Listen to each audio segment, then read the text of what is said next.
and I can't overlook the coming into being in Scotland this week of the new hate crime laws. It's a sad week for Scotland, really.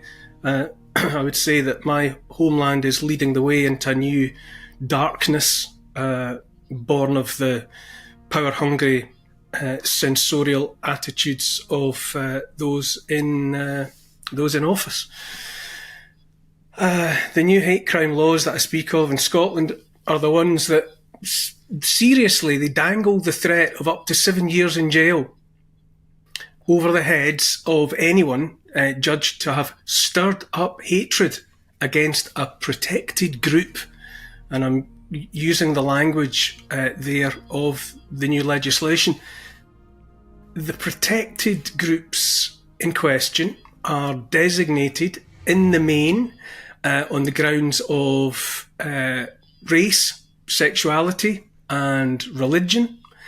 Let's just say, as for example, men who say they are women are specifically protected from hate in the new legislation, while actual women are not. Advocates of free speech, myself among them, I've said for years that the new laws are too vague, too open to interpretation, too vulnerable to abuse by bad actors, ever to function as good law. The police, members of the legal profession and others well qualified to comment have warned that the authorities will be flooded with complaints and allegations of hate crime by anyone and everyone with an axe to grind against an enemy or against an opponent.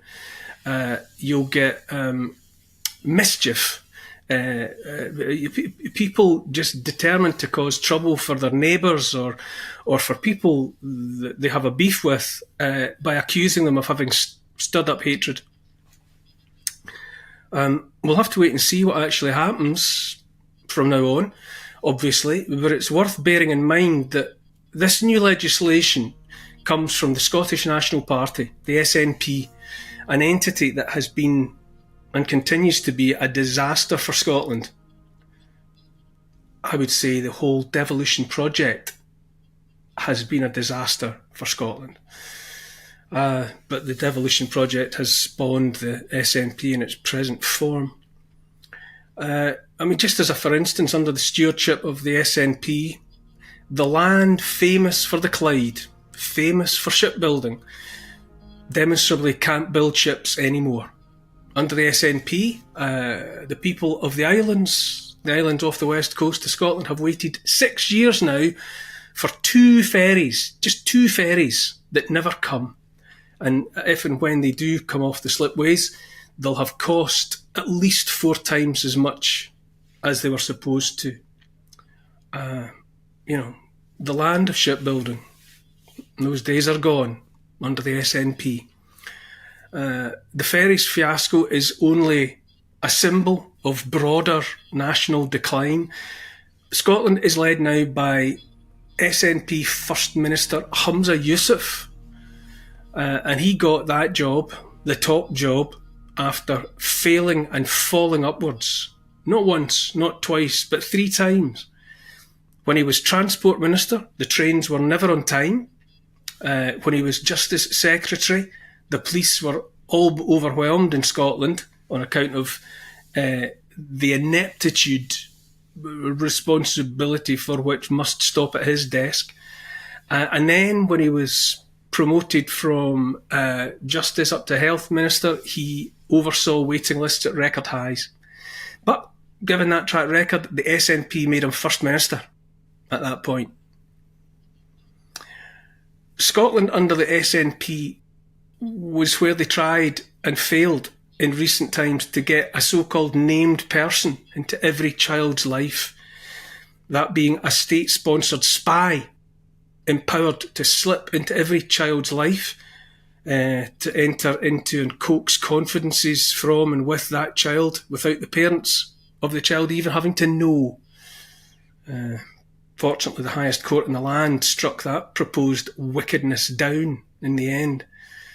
And now we have Yusuf's hate crime laws, which are an overt push to silence free speech once and for all, by frightening and cowing the masses into keeping their mouths shut, rather than ever again risk saying what they think. Yusuf even made it the case that a person might be criminalised for things said in the privacy of the home. So it doesn't have to be something you put online for public consumption. It doesn't have to be something you say in the street or in the pub. It can be something you say at the dinner table in your own home, and let's say your child repeats it the next day at school. You could get a knock at the door from the authorities. Laws affecting the online world all around the world seek always to hide their true intentions behind claims of protecting children, when in reality they're about silencing free speech. Pure and simple. Humza Yousaf's new legislation in Scotland is a threat in the real world, though. Ineptly and imprecisely policing words said out loud, as well as anything put on social media or whatever. In Scotland, the police can't get around to investigating burglaries and violent crime. Good luck getting any of that looked into if it happens to you, but they have nonetheless vowed that they will investigate every single complaint of hate crime. So we can see where the priorities lie. Even where investigation of a complaint finds that no crime was committed, nonetheless, whatever was said or written will still be archived as a non-crime hate incident. How's that for a form of words? A non-crime hate incident that will be it'll be against an innocent person's name on their permanent record forever, even though no crime was committed in the first place. I say Scotland is a failed state now. I say Scotland is an international laughingstock of a country, presided over by a kakistocracy. And since April Fool's Day this week, for that was the day the new legislation went live, we've taken another step closer to it being illegal to disagree with the administration. And I say administration deliberately, rather than government, because an administration is how that bunch in Holyrood in Edinburgh are most accurately described. This is where we are now, and what has been imposed on the people of Scotland today will surely find its way onto statute books around Britain and around the world sooner or later. The abomination in Scotland, though, described by the Dean of the Faculty of Advocates, Roddy Dunlop, as a disaster waiting to happen, is best described, I say, as bad law. And bad law is what happens when politicians and their masters, the corporations and the banks and the non-governmental organisations and what have you, that set out to rule and not to serve.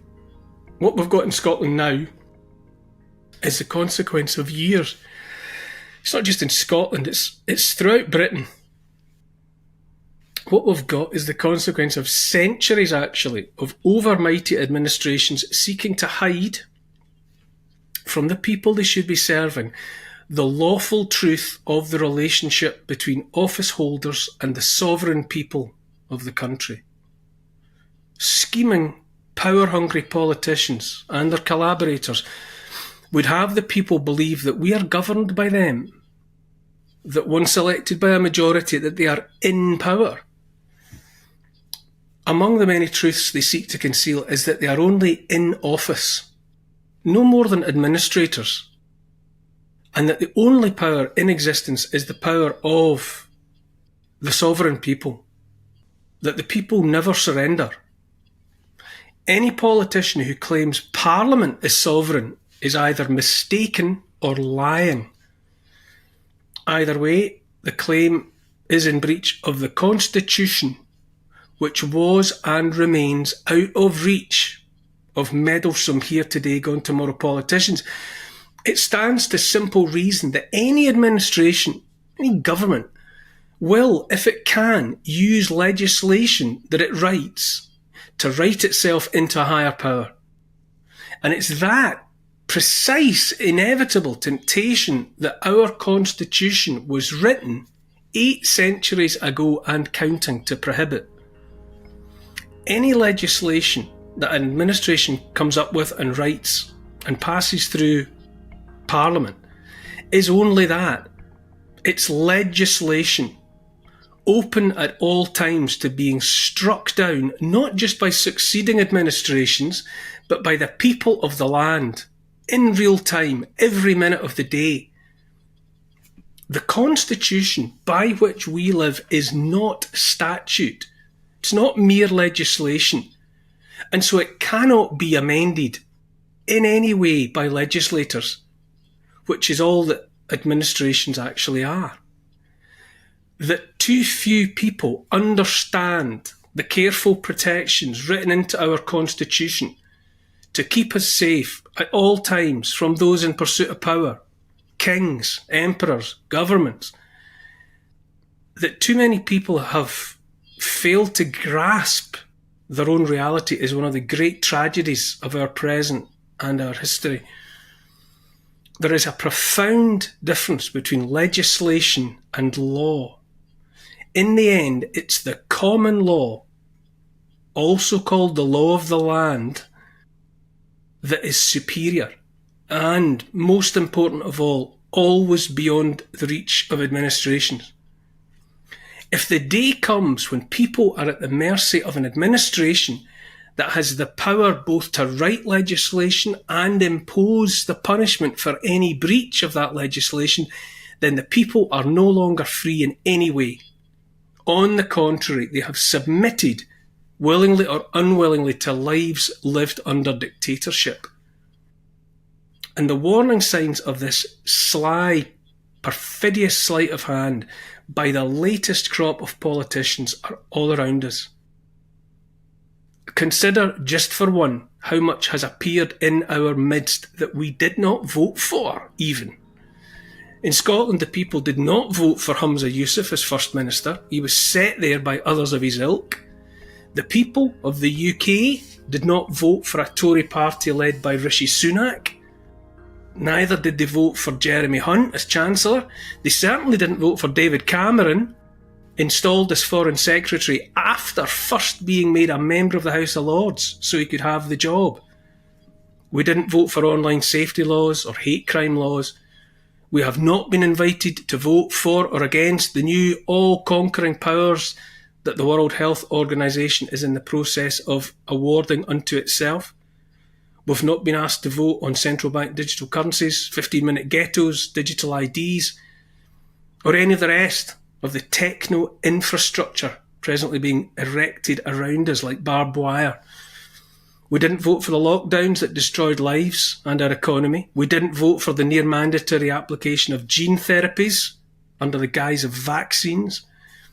We didn't vote for endless war in Ukraine, or for the seemingly limitless funneling of our money we haven't even had the chance to earn yet, into the accounts of foreign administrations thousands of miles away. Ukraine, to name but one.